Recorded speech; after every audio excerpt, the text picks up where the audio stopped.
حضرت مولا کائنات بہت خوبصورت تھی، علی مرتضیٰ بہت حسین و جمیل تھے، اسی لیے ہر صحابی کے نام کے ساتھ ہم رضی اللہ عنہ کہتے ہیں، لیکن مولا علی کے نام کے ساتھ کرم اللہ تعالی وجہ الکریم کہتے ہیں۔ بہت خوبصورت تھے علی، بلکہ علی کا حسن میں کیا بیان کروں، علی کا حسن میں کیا بیان کروں۔ آج 14 صدیاں بیت جانے کے بعد بھی علی کی اولاد کے چہرے دیکھ کر ایمان تازہ ہو جاتے ہیں۔ تو علی کے چہرے کی شان کیا، علی کے چہرے کی شان بہت خوبصورت تھے۔ علی مرتضیٰ اونٹ چرا رہے تھے چراگاہ میں، یہ دونوں پہنچے صاحبین، اور پہنچنے کے بعد جو ہے صدیق و فاروق پہنچ کر کے کہتے ہیں علی حضور سے جا کر فاطمہ کا ہاتھ مانگو، ایسا لگتا ہے شاید انتظار تمہارا ہو رہا ہے۔ حضرت علی نے کہا میرا تو کوئی گھر نہیں ہے، میں حضور سے کیسے، اور میری ہمت کیسے ہوئی، کہا جاؤ تو صحیح۔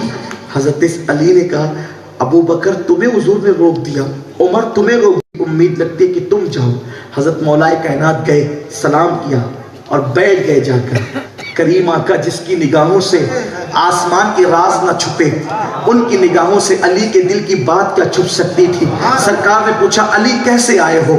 عرض کی حضور آپ سے شرف ملاقات کے لیے آیا ہوں۔ سرکار نے کہا کہو آنے کا مقصد کیا ہے؟ کہا حضور ایسے آیا۔ ارشاد ہوا آج تیرا آنا یہ نہیں بتاتا کہ ایسے آیا، کوئی نہ کوئی مقصد دل میں لے کر آیا، کہو علی بات کیا ہے؟ اس کی حضور دل کی بات کہنے میں شرم آتی ہے، حیا آتی ہے، سوچو تو صحیح۔ علی مرتضیٰ اپنے دل کی بات اپنے نبی کی بارگاہ میں کہنے کے لیے شرما رہے ہیں۔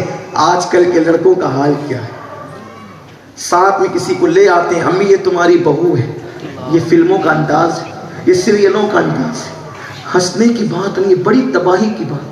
اور ایک بات میں ان لڑکوں سے کہنا چاہتا ہوں، لڑکیوں سے، ہم نے پسند کی شادی تو کر لی، بھاگ کر شادی کر لی، جذبات سال 2 سال میں سرد ہو گئے، چلو نب بھی گئی زندگی، لیکن اس کا نقصان آپ کو 18 سال کے بعد سمجھ میں آتا ہے۔ کیسے؟ جب آپ کے بچے جوان ہو جاتے ہیں تو کوئی شریف گھرانے کا ان کو رشتہ نہیں آتا، بلکہ لوگ کہتے ہیں کہ اس کی لڑکی سے شادی نہیں کرنا، اس کی ماں نے تو بھاگ کر شادی کی تھی، تو جیسی ماں ہے ویسی بیٹی ہوگی، اس کے بیٹے کو بیٹی نہ دینا، اس نے تو بھگا کر شادی کی تھی، جیسا باپ ہوگا ویسا بیٹا ہوگا۔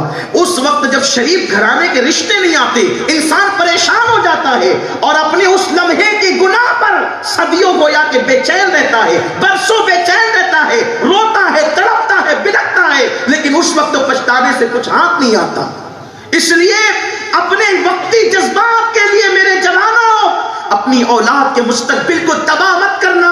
شریف گھرانوں کے رشتے آنا بند ہو جاتے ہیں، مجبوراً پھر ایرے غیروں کے یہاں بیاہ کرنا پڑتا ہے، اور پھر زندگی بھر ان کو جھیلنا پڑتا ہے۔ اس لیے جذبات میں کبھی فیصلے نہیں کرنا۔ اللہ اکبر۔ مولا کائنات شیر خدا علی مرتضیٰ نے اس کی حضور ہمت نہیں ہوتی، سرکار علیہ السلام کے چہرے پہ خوشیوں کے آثار تھے، کہا علی فاطمہ کا رشتہ مانگنے آئے ہو؟ گردن جھک گئی، حیا سے گردن جھک گئی۔ میرے نبی نے فرمایا اللہ نے تمہارے آنے سے پہلے مجھے حکم دیا کہ علی آ رہا ہے فاطمہ کا رشتہ مانگنے، اور اسی کا انتخاب ہم نے کیا ہے۔ اللہ اکبر۔ مولا کائنات کی آنکھوں میں آنسو جھلملانے لگے۔ اللہ کا حکم ہے، مولا علی آ چکے ہیں، لیکن حضور علیہ السلام اپنی بیٹی کے پاس جا کے کہتے فاطمہ میں تیرا رشتہ علی کے ساتھ کرنا چاہتا ہوں، تیرا خیال کیا ہے؟ حضور اپنی بیٹی سے پوچھ کر ہر باپ کو یہ قانون عطا کر رہے ہیں کہ جب مولائے کل مختار کل سید الانبیاء قائد المرسلین اپنی بیٹی کے رشتہ طے کرنے سے پہلے بیٹی سے پوچھتے تیرا کیا خیال ہے، تو تم نے بھی اپنی بیٹی سے پوچھنا ہے نبی کی سنت سمجھ کر، اور بیٹی کو یہ حق بھی دینا ہے کہ وہ ہاں بھی کر سکے اور نہ بھی کر سکے۔ لیکن قربان با حیا باپ کی با حیا بیٹی تھی، ہر ایک حیا پا کر کے عزت پاتا ہے، لیکن حیا ان کے قدموں میں آ کر عزت پاتی ہے۔ سیدہ نے گردن جھکا لی، لبوں پہ ہلکی سی تبسم تھی، آنکھوں سے آنسو جاری ہو گئے۔ اللہ کے حبیب صلی اللہ علیہ وسلم جان گئے کہ بیٹی نے اجازت دے دی۔ اسی لیے تو شریعت کا مسئلہ ہے، اگر لڑکی خاموش آنسوؤں سے رو دے یا مسکرا دے تو اس کو اجازت پر محمول کیا جاتا ہے۔ ہمارے مدرسوں میں یہ قانون پڑھایا جاتا ہے، اگر وہ خاموش آنسوؤں سے رو دے، کیونکہ خاموش آنسو جو ہے وہ خوشی کی علامت ہو، کیونکہ اگر اس نے منع کرنا ہوتا تو وہ زبان سے منع کر دیتی، تو جو خاموش آنسو ہے وہ اجازت پر محمول کیے جاتے ہیں۔ اور پھر اس کے بعد حضرت علی مرتضیٰ سے حضور نے کہا علی جاؤ ابو بکر عمر کو اور پھر چند صحابہ کے نام لیے طلحہ اور زبیر کو بلا لاؤ، ان کو بلا کر کے لاؤ۔ وہ آئے، اللہ کے حبیب نے فرمایا کہ اے لوگوں، میرے اللہ نے عرش پر علی و فاطمہ کا نکاح کر دیا ہے اور مجھے حکم دیا ہے کہ فرش پر میں بھی نکاح کر دوں، اس لیے نکاح کی تقریب منعقد کر دی جائے۔ لیکن یہاں یہ بات مجھے یاد آ رہی ہے، حالانکہ میرا عنوان وہ نہیں ہے، لیکن اب مجھے بات، چونکہ بات چھڑ گئی ہے تو بات یاد آ رہی ہے۔ قربان جائیں، کونین کے تاجدار کی بیٹی کی شادی ہے، لیکن کس قدر سادی ہے، شادی ہے اور کس قدر سادی ہے، سادگی جس پہ نچھاور ہوتی ہے۔ اللہ کے حبیب علیہ الصلوۃ والتسلیم نے علی سے کہا علی مہر کا انتظام کرو۔ عرض کہ حضور کوئی پیسے ہی نہیں ہے۔ سرکار نے کہا وہ جو میری زرہ ہے وہ بیچ دو اور بیچ کر کے انتظام کرو، مہر کا انتظام۔ اس سے پتہ چلا کہ مہر کتنا قیمتی ہے۔ ہم ہر چیز کا انتظام کرتے ہیں، مہر کا انتظام نہیں کرتے۔ مہر کتنا ہے؟ 5 لاکھ، کتنا ہے 4 لاکھ، کتنا ہے 2 لاکھ، دینا ہی نہیں ہے تو کتنا بھی طے کرو کیا ہے۔ اللہ کے رسول علیہ السلام فرماتے ہیں جو مہر اس لیے مقرر کرے کہ نہ دے گا، قیامت کے دن وہ زانی کی حیثیت سے اٹھایا جائے گا، قیامت کے دن اس کو زانی کی حیثیت سے اٹھایا جائے گا۔ اس لیے مہر ادا کرو، مہر دیا کرو۔ مہر کی رقم بڑی بابرکت ہے، عورتوں کو چاہیے کہ وہ مہر کی رقم خود بھی استعمال کر سکتی ہے، اللہ کی راہ میں بھی دے سکتی ہے۔ بعض عورتیں تو مہر ڈر کے مارے نہیں لیتی، نہیں مہر لے لیں گے تو پھر کیا ہوگا۔ مہر لینا عورت کا حق ہے، مہر لینا عورت کا حق ہے، اور مردوں کے لیے لازم ہے کہ وہ جلدی سے جلدی مہر ادا کریں۔ لوگ تو زندگی بھر مہر باقی رکھتے ہیں، مہر ادا بھی نہیں کرتے، بہت سارے لوگ ایسے ہیں۔ تو اللہ کے حبیب علیہ السلام نے کہا جاؤ مہر کا انتظام کرو، زرہ بیچ دو۔ مولا علی زرہ لے کر کے سوچا کہاں بیچوں، حضرت عثمان غنی کے گھر پہ گئے، کہا بھائی عثمان یہ زرہ بیچنی ہے۔ کہا کیوں؟ کہا کہ حضور نے نکاح کے لیے تیاری کا حکم دیا ہے۔ کہا کتنے میں بیچو گے؟ کہا جتنی رقم آپ کہیں۔ کہا میں 400 اس کی قیمت لگاتا ہوں۔ 400 دی۔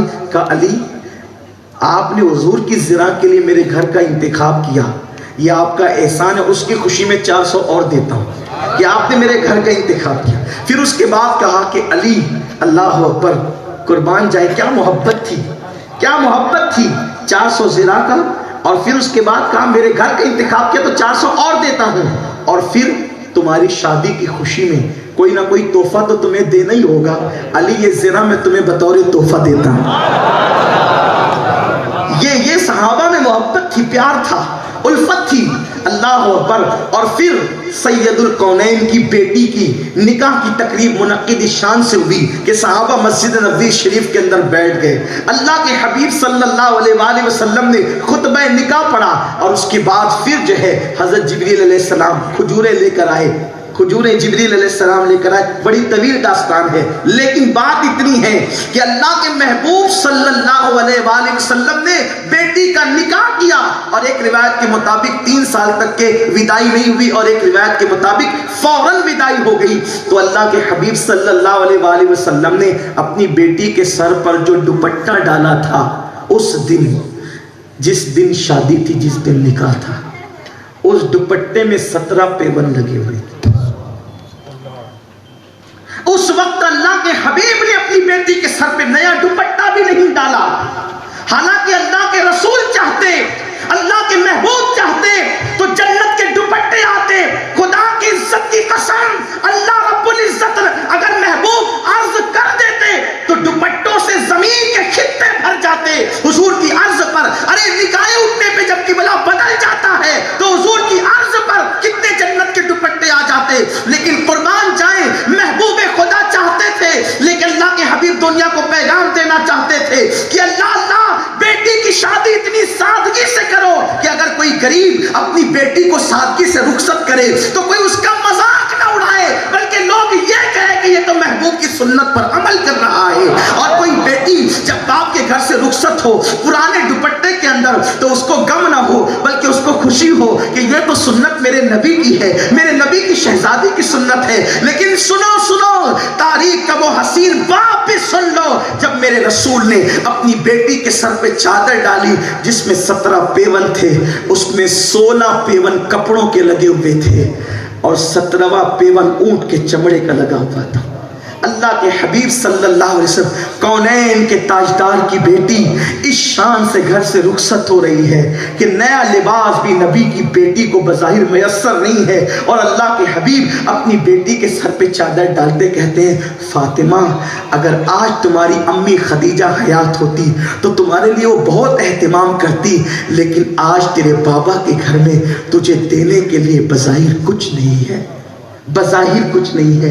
رسول پاک اپنی بیٹی کو سر پہ چادر ڈال کر کے اپنے ہاتھ سے، حضور نے اپنے ہاتھ سیدہ کے کندھوں پہ رکھے اور قریب کے مکان میں جو ایک صحابی سے حضور علیہ الصلوۃ والتسلیم نے علی کے لیے لیا تھا وہ اس گھر کے اندر سیدہ فاطمہ کو پہنچا دیا اور کہا فاطمہ میں نے اپنے خاندان کے سب سے بہترین انسان سے تیرا نکاح کیا ہے، اپنے خاندان کے سب سے بہترین انسان سے میں نے تیرا نکاح کیا ہے۔